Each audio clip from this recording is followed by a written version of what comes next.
we're going to look at how to graph a parabola in what we call standard form. Standard form is when the parabola, the quadratic, is written in the form ax squared plus bx plus c. So that's exactly how this one's written.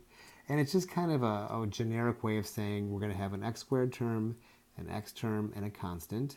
And whatever's in front of x squared, that 3 is going to be the a value. A equals 3.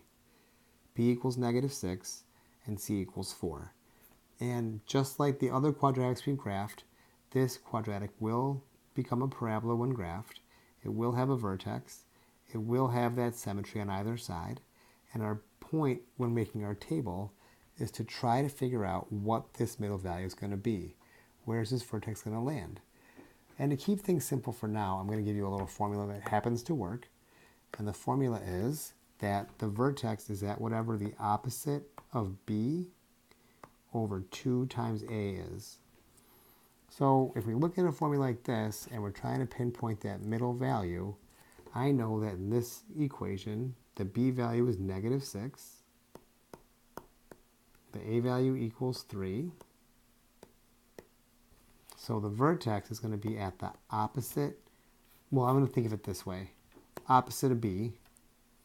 So the opposite of b is +6 over 2 times a, over 2 times a. So quick calculation in your head here. Don't use your calculator because your calculator will have you do it wrong. Or actually do use your calculator. And make sure you use your calculator correctly. But if I'm going to do this calculation correctly, I'm going to have 6 over 2 times 3, which happens to be 6, or 6 divided by 6, which is 1. That means 1 is smack dab in the middle.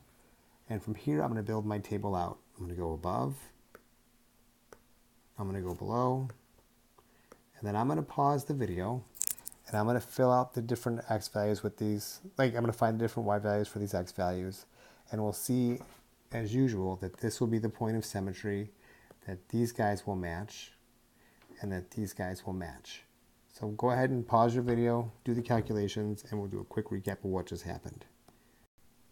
These were some of my intermediate calculations. I'm doing the squaring in my head. I'm multiplying in my head. This is what I kind of came up with, what I'll have to add together. Do they match what you have on your table? And here's how my table will look in a minute. Those would be my various y values. I did not put a big enough grid on here, but if I were to plot this x with this y, and this x with this y, this x with this y, we would see a beautiful parabola again. And the whole trick to this standard form, where we have an x squared term, an x, and a c, is to know that what's in front of x squared is a, what's in front of x is b, and it's all about this formula right here. Opposite of b over 2a is what goes in that middle value. So whatever your b value is, take the opposite of that. Take 2 times a in your head. Don't do it in your calculator. Calculator does it wrong. And then do that division, plop that in the middle, build your table out from there. One above, above, below, below. Do it. It'll be awesome.